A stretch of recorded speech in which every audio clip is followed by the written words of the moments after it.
Mic check 1 2 1 2. I mean, it came.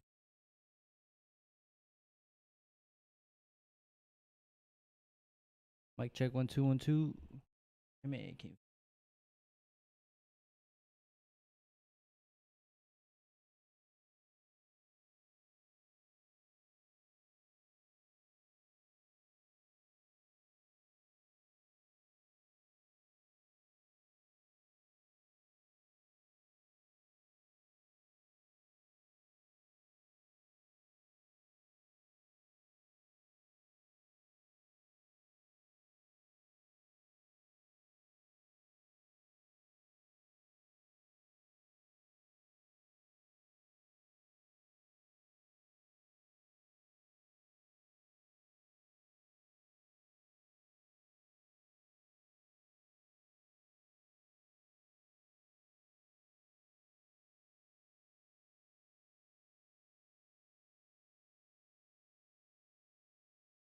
Hours.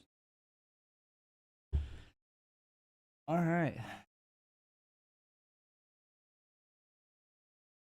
Fry, and maybe you can review this later. Articles preserve state autonomy. Got to take a minor step here. I don't know what I mean by buzzsawing through this. We see that the articles created this firm league of friendship, okay, in which each state retained its sovereignty. And so, important word. I wonder how you guys might define the notion of sovereignty. Sovereignty really is what? And sovereignty.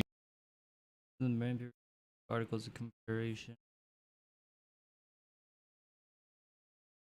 Document read like a nation's advice to states describing confirm league friendship. The article stated clearly that each state retains it as a large as a retains its state retains its sovereignty, freedom, and independence. Every power right, which is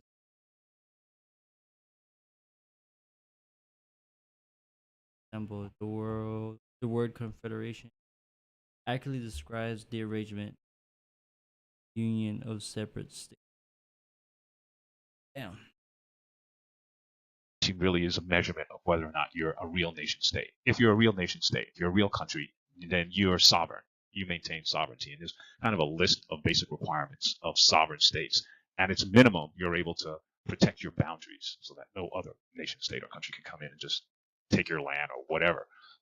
Naturally, you have a government, resources, people. And so that would be some of the basic requirements for sovereignty. And under the articles,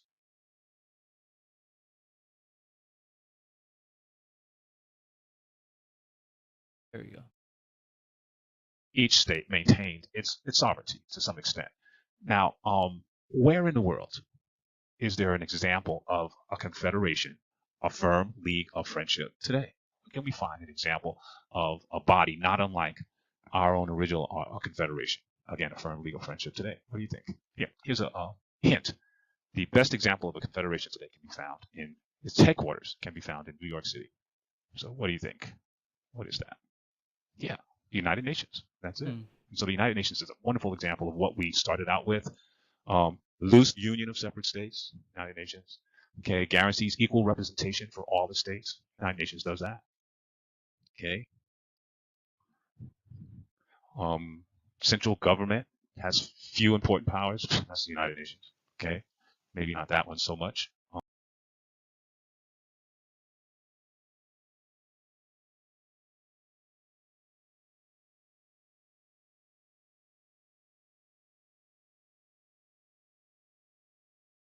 All states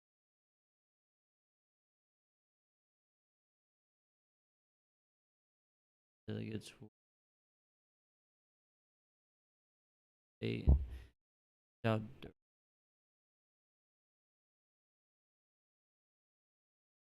state reserve the right to Mr.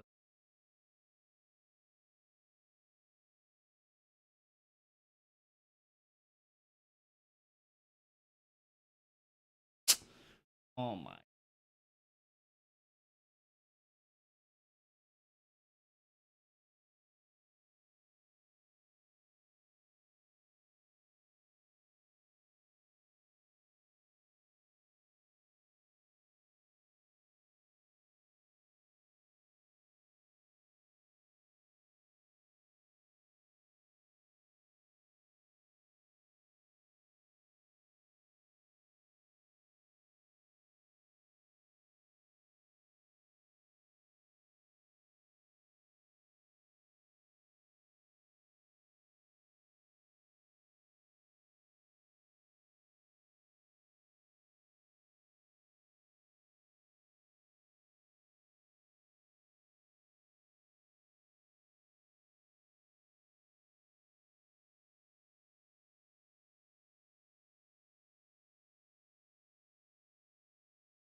line.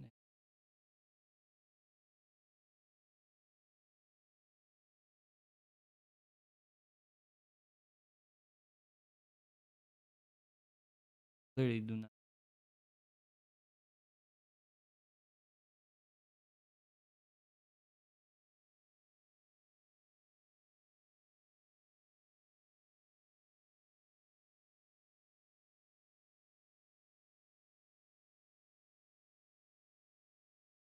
Oh, this is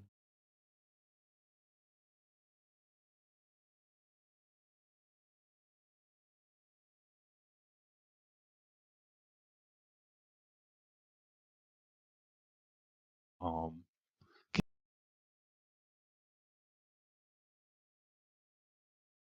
okay, no taxing power. Okay, deny completely. United Nations doesn't have that. Like our own Articles of Confederation, even the United Nations today, there are many nation states that are like decades in arrears in making their required contribution. No separate executive branch, no courts. Okay, the right of citizens lay in the hands of the state courts, not any national court. And we see here, amendment almost page 7. And we see here, like our own Articles of Confederation, even the United Nations today, there are many nation states that are like decades in arrears in making their required contribution. No separate executive branch, no courts. Okay, the right of citizens lay in the hands of the state courts, not any national court. And we see here, amendment almost page 7, the making of the Constitution, key topic, defects in the Articles of Confederation soon became apparent. Key word there in the making of the Constitution.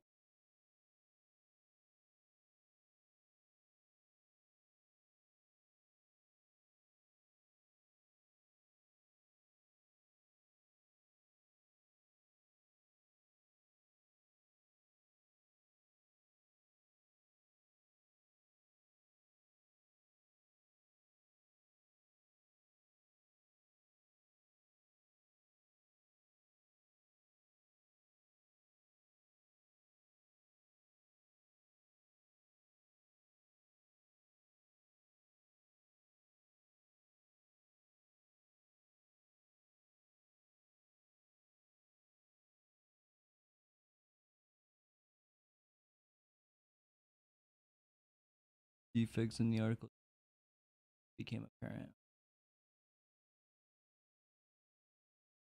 Would of course be what? Would be defects. And we know that our own current Constitution was born out of, in effect, the defects of the Articles of Confederation. Major defect was absence of sufficient power in the central government, and that will become crystal clear from the following other defects: absence of national taxation, no power to tax. No power to tax means essentially no money. That was, as the book states, particularly difficult defect in lieu of required funds for things like essential features and functions such as national defense. Absence of control over interstate commerce. We see what that meant, but what does that really mean? When we talk about the absence of control over interstate commerce, how is that relevant today? So, for example, when we come across the border, either in Canada or Mexico, today, who do we see first? Is it the officials from the state of Washington or California or New Mexico or Arizona? Or is it, yes, it is, it's the United States Customs Bureau, a tangible aspect of how interstate commerce is regulated. An even more obvious example would be found on the highways. I know some of you from time to time might take a look at a truck and you'll see a U.S. dot number. That's the United States Department of Transportation. It used to be regulated by the Interstate Commerce Commission, but that was disbanded in the 1990s. And now we have interstate transportation regulated strictly by the Department of Transportation. And so any freight business or line or outfit that regularly crosses state boundaries to conduct commerce has to be regulated by the United States government, specifically the Department of Transportation, a really tangible example of how interstate commerce was regulated today and kind of how it wasn't then. Absence of power to compel obedience by the states, you can see what that means. And so, again, the key word here, if we can take 2 baby steps backwards, is sovereignty. And so each state basically was a sovereign state, and there wasn't really anything that the Continental Congress could do to compel any state to do anything, which quite naturally meant what your book says and what you see in this slide. And so it's been said that European countries oftentimes had 12 different treaties or 13 different treaties with the different states of the Union. And the second deficiency also mentioned was the presence of too much power in the hands of state governments. And so it's kind of flip-flop today. In fact, what aspect of the Constitution negates this or relegates states to a secondary status in comparison to the federal government? Anybody know? Okay, we're going to cover that, and so no worries. Issue. And so I threw this map in here, and it'll change. It's kind of wacky in that. Well, it's kind of cool in that you see how the country materialized in terms of admissions of states. That's it. Newest territory. Georgia was down. Georgia was hella big.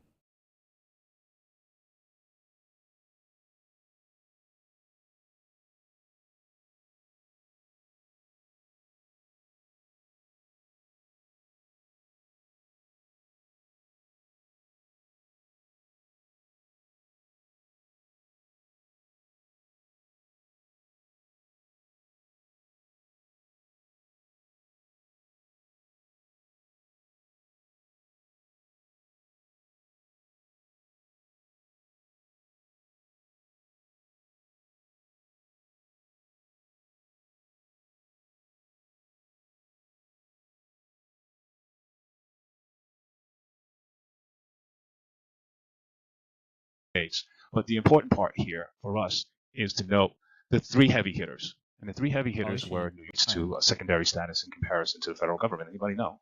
Okay, we're going to cover that, and so no worries. Issue. March 4, August 9. And so I threw this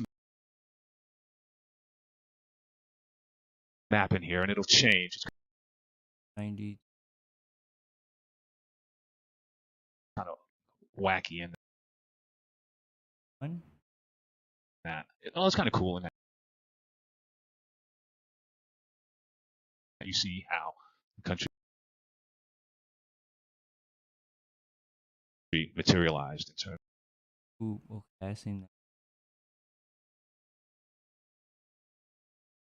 of admissions of states.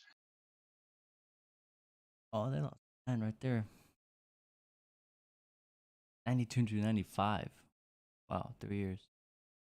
But the important part here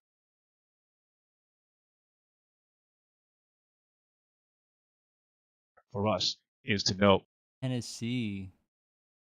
Crazy. the three heavy hitters. There.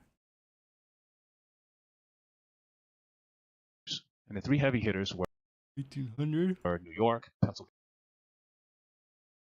and Virginia. Those were the dominant states. Virginia, because of it being Ohio. Damn. one of the first Kind of.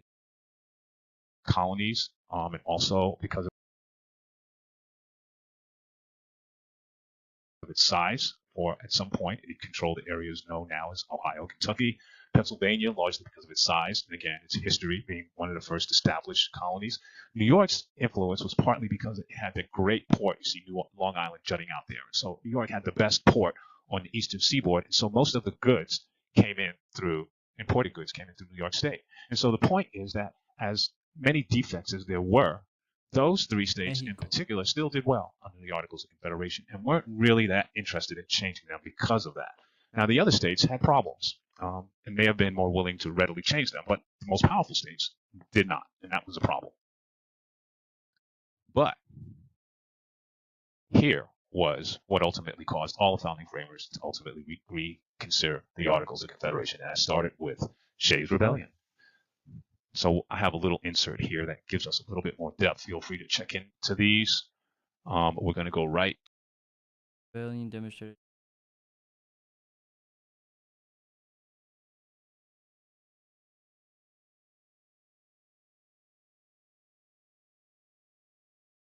Further emphasize the short article. The eve of the Shays' Rebellion, delegates from 5 states. Hollis Convention in Maryland.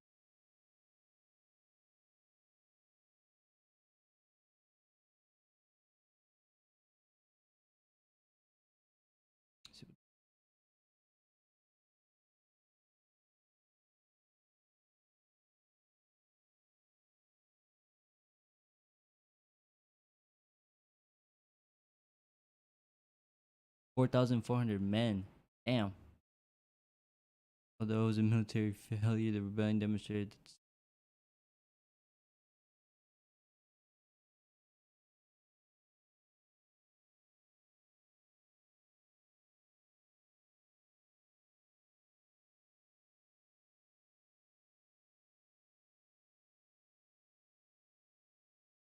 right.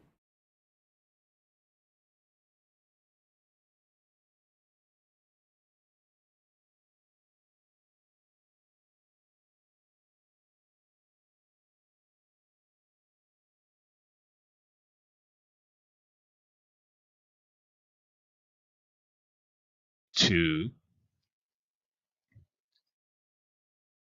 Shays Rebellion. So this is important because this was ultimately the one problem or issue, or in a sense, not quite, but sort of a defect that caused all the founding framers to reconsider the Articles of Confederation. And so we see here that what precipitated initially the rebellion was that each state had this huge debt from the war. And the merchants suggested paying off this debt by raising taxes. Now, on top of raising taxes, we know that the merchants and bankers, while the fellows were away fighting this horrible Revolutionary War for 4, maybe 5 years, they were sitting home getting large, enriching themselves. And so when the fellows came back, while the merchants and bankers had enriched themselves, many of these revolutionary veterans found that they were in debt and had their farms foreclosed on them. Okay, and so in late 18th century America, what happened to you if you couldn't pay your debts? Okay, and not only did they have to pay these debts, but they also had these taxes now to take care of, and that forced many of them into debtor's prison. And so, as you can see, debtors were hauled in the court where harsh laws favored their lenders. A situation that I never quite really understood. Maybe one of these days, one of you will do like really cool paper on this, because so you have this debt and you're forced into debtor's prison. And so what happens is, like, how do your debts get paid if you're in prison? Now, of course, in some reading of this, you will find that relatives or friends were expected to maybe try to pay off the debt. There were work details that while you're in debtor's prison, you could earn money that would go towards your debt, but none of those seem real practical in really solving a debt issue. But here's one historic example. Yeah, there really were debtor's prison. This is a historic plate from in Virginia. It says additional indication of this dilemma. Here's old Daniel Shays, and so we see Daniel Shays is a veteran, fought in the battle, Lexington, conquered Bunker Hill, major Revolutionary War engagements, wounded, returned home, and so he's in court, non-payment of pre-war debts. And so he's mad, like a lot of revolutionaries or revolutionary veterans. And so, as you can see, anti-government skirmishes break out all across the United States, what was then the United States. Massachusetts in particular, 1,500 farmers marched to Northampton and basically prevented foreclosure procedures in court. So this force is formed by Daniel Shays, closes the courthouse. The situation has become desperate. So Daniel Shays leads this main body against Arsenal Springfield. Now, here's the interesting part. So if we do a little bit more research on this, we'll find that the state of Massachusetts went to the Continental Congress and said, listen, we got this rebellion going on. We need your help. And the Continental Congress basically said, we can't help you. We can't help you because we don't have the power to do what? We don't have the power to tax. And without the power to tax, we can't raise any money. And without any money, no army. And so that was the dilemma facing the state of Massachusetts, which eventually, through being financed by merchants and bankers, again, put together this mercenary force, which eventually put down Shays' rebellion. Note the last paragraph.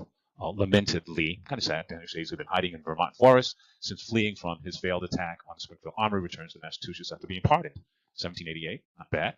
He later settled near Cancius, New York, where he lived in poverty until his death in 1825. And so ultimately the point is that even the heavy hitter states, the big states, New York, Pennsylvania, and Virginia, did well in the articles, could see if internal rebellion could happen in Massachusetts and the Continental Congress or Articles of Confederation would be powerless to do anything, it could happen in their states. Or worse, what would be worse than internal rebellion that couldn't be addressed by the government then? And that would be invasion. And so they all agreed to meet up in Philadelphia in 1787 to, in a sense, revise the articles. I think initially most of the representatives from the 13 states were still fairly comfortable with this notion of confederation. But there was one guy who, while fellows were duking it out during the Revolutionary War, was between Harvard and Princeton studying plans for a strong central government because he, like his fellow Virginian, George Washington, knew all along that eventually the Articles would fall apart. And so when the time came, he showed up in Pennsylvania and was able to slam on the table this plan for a strong central government, which took all of the delegates by surprise. It was so well worked out that the convention shifted from a mere revision of the Articles to no, we like this idea of a central government, but the question is, how strong would this central government be? And so a little background on the convention itself. Note the number, 29 college graduates, like almost half of them were college graduates in 1787. And then we have even the non-graduates, George Washington, major landholder, military figure, Benjamin Franklin. No.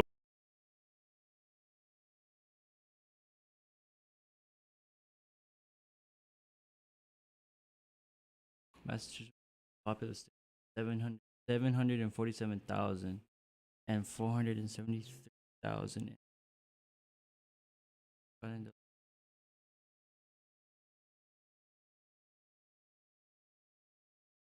Virginia had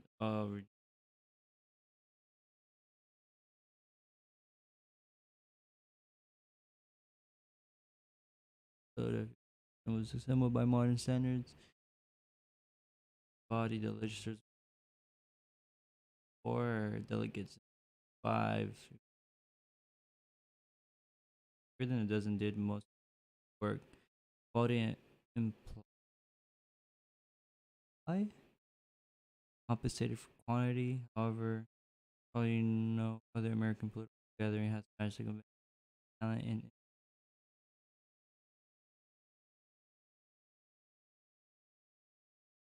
Noted inventor, philosopher, publisher. And so we have this plan introduced, the Virginia plan, introduced by none other than who? Who is that that's introducing this plan? And that's James Madison. Please make a note of that name because James Madison will re-enter this paragraph, or this chapter rather, at a later time. And so quite naturally, we know Virginia is a large state. And so the Virginia plan tended to skew towards the larger states with this plan for a strong national government. Very quickly, an opposition plan arose, or a counterproposal, as your book suggests, entitled the New Jersey Plan, which would favor whom? Which, quite naturally, you get this, which would favor the smaller states. And very quickly, a disagreement arose between these two plans, and that disagreement would focus on what? Necessitating a compromise of sorts. Key word there, ladies and gentlemen, would be, yes, representation. So very quickly, a disagreement arose over these two plans, over representation, or what would our national legislative body look like? So that was the point. What would our national legislative body look like? And so in the previous slide, you saw the Virginia plan wanted a national legislature based on numerical representation. The more people you have, the more representatives you would get. And so quite naturally, the New Jersey plan, folks, the smaller states, would want what type of representation? What would be the operant or legitimate or most appropriate word here in representing what the New Jersey plan people wanted? Keyword. Yeah, you see it there. Pardon me, equal. They would want equal representation. And so you see the compromise. The compromise would be, as we see it to this very day, by population in the House of Representatives and by states in the United States Senate. Equal representation there. Okay? And so this word compromise is important because we're going to see a series of compromises as we move through our review of the convention. And it's important because what we take away from it is that, in a sense, our country was founded on a series of compromises. Good or bad thing? In the general sense, I would say good, because to some extent, everybody kind of walks away with something, although we all know at some point, you just have to say no.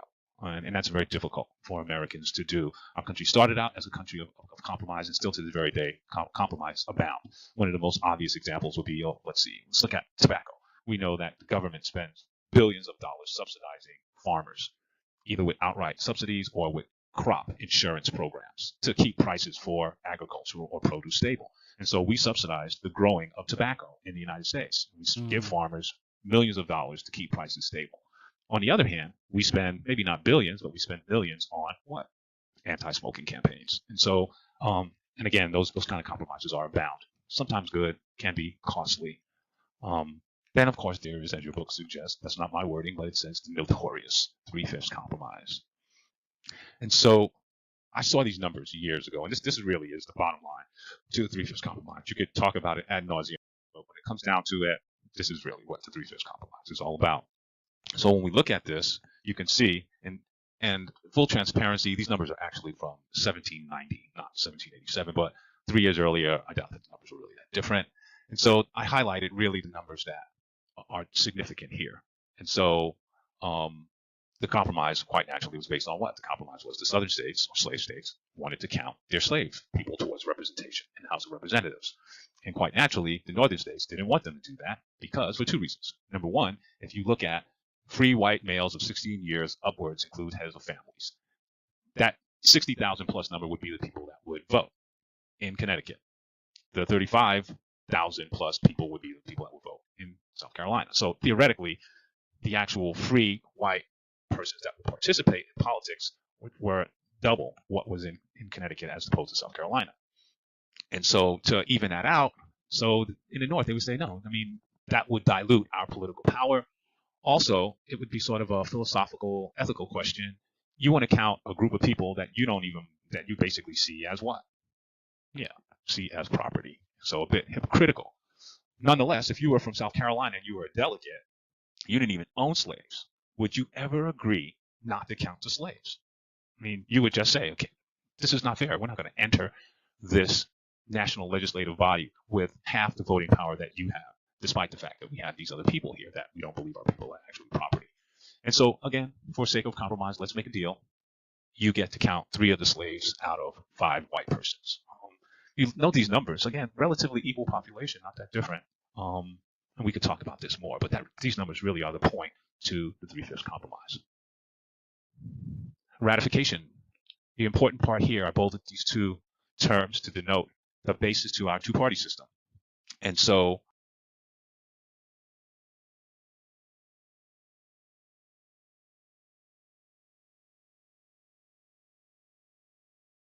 Look as hell.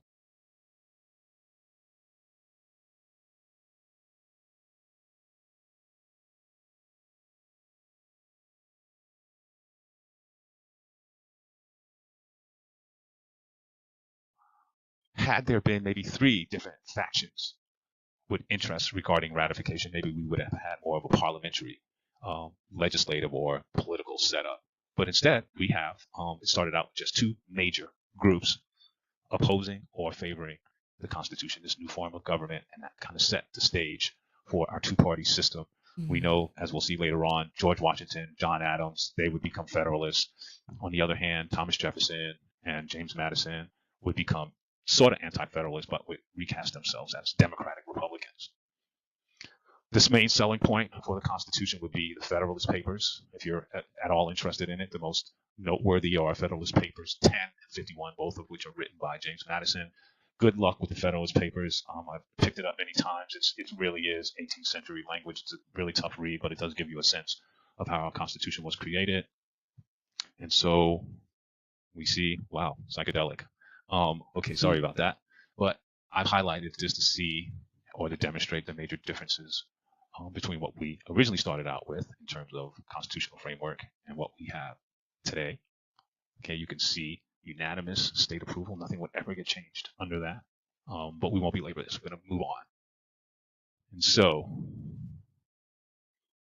to the present, what we have to this very day from a philosophical or theoretical point of view, features of the Constitution that survive to this very day.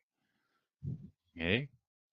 And so, it gets a little goofy in terms of some of the terms tend to cross-list each other. I'll try to be a bit more clear as we move through this, but you can see most of this in your textbook. And so the focus at this point is republicanism. So the framers deliberately chose a republican form of government. Why did they do that? So this goes back to our discussion in the introductory chapter. They feared the excesses of democracy or pure majority rule. Again, our founding framers studied Plato and Aristotle, and we know both of those guys said, as I mentioned earlier, be very mindful or careful of bestowing power on the masses because they're either too stupid or too susceptible to a demagogue to be entrusted with political power, and our founding framers embraced that They were scared to death of empowering the masses, so to speak, and so they did really embrace the notion of republicanism, republican form of government. And so be careful though with this notion of republicanism, because I've had more than a few students come up to me and say, "Hey, Clark, my dad said we don't live in a democracy, we live in a republic." And that's a relative or subjective notion. That could be true, it could not be true. It depends on how you view your political standing. We do call ourselves a republic. That's very true. However, one of the examples of republicanism or republican government in ancient history can be found where? Yeah, like Rome, the Roman Republic, which was hardly democratic. The notion of republicanism just suggests that you have representatives. It doesn't have to be democratic at all. Okay. However, as fearful as our founding framers were of the masses, they knew that masses were not stupid. And to really sell this new constitutional government, they would have to, in a sense that you see here, blend democratic with anti-democratic or republican features of government. Again, let me stress that our founding fathers or framers were really into republicanism. I mean, the democratic idea, however attractive, was really not a major option for them. But it would be difficult for the people to buy into this new form of government if there was not an element of democracy. They didn't fight this Revolutionary War. It's a horrible experience for almost 4 or 5 years to not have any element of political power. In a sense, we know most Americans were escaping the tyranny or tyranny of the British monarch. And so we see this blend here. There's a laundry list in your book. For example, popular elections. And so popular not in a sense of, oh, yeah, this is well liked. It's popular in the sense that it was broad-based, a system that appealed to the masses rather than a small group of people. That's democratic. Directly elected by the people would be the House of Representatives. That would be a feature of the democratic blend. Indirect popular elections of state legislatures choosing members of the Senate. We know that up until the turn of the century, our United States senators were chosen in the state legislatures. So that would be sort of like if Dianne Feinstein and Alex Padilla were actually chosen in our legislature in Sacramento, rather than having us, as the people, the masses, pick the U.S. senator. And that was in place, again, until well into the beginning of the 20th century. While specifically designated electors selected the president, we know that's so undemocratic, and we'll get into that in a big way. Again, the Electoral College is referenced there. Appointment of a national judiciary, terribly undemocratic. We know at the state level, in California in particular, we actually elect our judges. They're appointed for their first term initially by the governor, but have to eventually stand for election. Not so with our federal judiciary. They, in a sense, serve for how long? Yeah, they serve for life. Divided powers. In addition, the Constitution placed limits on what government can do.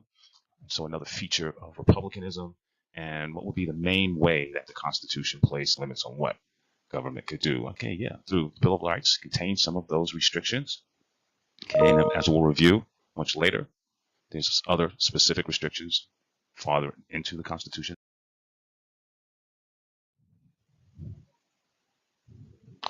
Okay, we continue on here, page 14 to 19. Again, features of the Constitution. Another major feature of the Constitution, 2 key words here, diffused and dispersed. And so the Constitution diffuses and disperses power. We're going to see how divided power both horizontally among different parts of the national government and vertically between the national governments and the states. So horizontally and vertically. Silly question, but I have to ask it. So one of these is up and down and one of these is sideways. So we'll come back to this. Let's carry on. This is the constitutional arraignment commonly known as checks and balances. Power is checked and balanced because the separate institutions of the national government, and this is going to be key, the common denominator of the American government usually comes with these 3 key parts. Our nature of our government is founded on these 3 key parts, the legislative, executive, and the judicial. In fact, understanding the Constitution begins with these 3 parts, in fact, which I believe we talk about later, so we will carry on here. Share some powers. No one branch has exclusive dominion over a sphere of activity, which is super cool. For example, and so we see in this examples, checks and balances. What would be the one word in this sentence that illustrates a check? And that word is, of course, veto. Very good. Now we know that within this sentence also, there are actually 2 types of vetoes. One is the obvious one, which is the presidential veto. And the other veto would be called what? Yeah, override or a legislative veto, okay, which can occur by a vote of 2/3 of each house. And so they can override the veto of the president and have their own legislative veto. We all get that, I'm sure. And then, of course, we have federalism. Securing liberty was also helped by federalism. And there's that key word again, vertical division between national and state governments. And so one of the easiest ways that way back when, and the word vertical resonated with me, was with MJ, Michael Jordan. We know that. I believe Michael Jordan has something like a 37 or almost 40-inch vertical leap, which he could just stand and leap in a standing position, leap that high. And so vertical, up and down. Now, we continue in this vein. In that up and down arrangement between the national and state governments, which one is on top? It's kind of a simple one. Sorry. Yeah. The federal government or national government is on top. Cool. And then, of course, the Constitution left the states with ample regulatory or police power. So, yeah, that notion of police power doesn't end with a guy and a gal with a badge and a gun and a blue cool uniform on. No, police power is coercive power, meaning that the state has control over and force us to do things if it involves, we see, health, safety, and the welfare of us. We see there? Moving on. And this would be yet another compromise of sorts, single and independent executive. Okay, how would we get that? See what the convention favored. However, the fourth bullet point is the real deal. Note the word compromise. And so in 1787, governors of most states were elected by the state legislatures. That's how you got your governor, not elected by the people. So they didn't want to do that. They didn't want to have Congress elect the people, or elect the president, rather, sorry. Because who would control election of the president if Congress did it? It would be the big states. And clearly, they weren't going to let the people do it. And so they compromised. And the compromise was what? What's the two key words here on electing the president of the United States? And so the compromise is the Electoral College. And so we created this new, very experimental way of electing our chief executive. So I'll leave that up to you. I think you get that. Another feature, in fact, our last feature of the Constitution is adaptability, that our Constitution is adaptable. And how is it adaptable? What are some key words that allude to its adaptability? Two key words in that sentence. Our Constitution remains, to this very day, a living charter. Some would say that it's a living, breathing document. And it's a living, breathing document, an example of the fact that it's evolving. Because of what word? And the key word there would be, it's brevity. And brevity really means what? That our Constitution, yes, is relatively brief compared to other constitutions. In fact, we can see there less than 6,000 words. Okay, our own California Constitution is like 20 times longer, even more than 20 times longer than our own United States Constitution. So it's a relatively brief document, which allows it to grow. Later generations, as our founding framers expected, would flesh out the full potential of the document through interpretation and practice. And so in this adaptability, its adaptability is further heightened by, again, what other key word in that sentence? Yeah, it's elasticity. And so like a rubber band, it can grow, stretched, or at certain periods, it can contract like a rubber band. So that's one of the really cool parts about our Constitution is its elasticity. Again, in terms of the language, some words and phrases do not have a precise meaning, open to interpretation. A focus on procedure over substance. So it tells us how to get to point A and point B by not saying what point A and point B are specifically. Now, I can believe that the amendment of the Constitution kind of can be folded into adaptability because ultimately the Constitution becomes adaptable through the amendment process. Your book tends to break this out as kind of a separate topic, which can serve both functions. Again, endgame on adaptability as well as its own topic. Okay, we can see thousands of amendments have been introduced, but only the 27 have actually been ratified. And so we can see the key word that we've looked at is this elaborate process that we have here for amending the Constitution of the United States. It's important to focus in first and foremost on the numerical quantities, 2/3 versus 3/4, 2/3, 3/4, 2/3 to propose an amendment and 3/4 to ratify an amendment.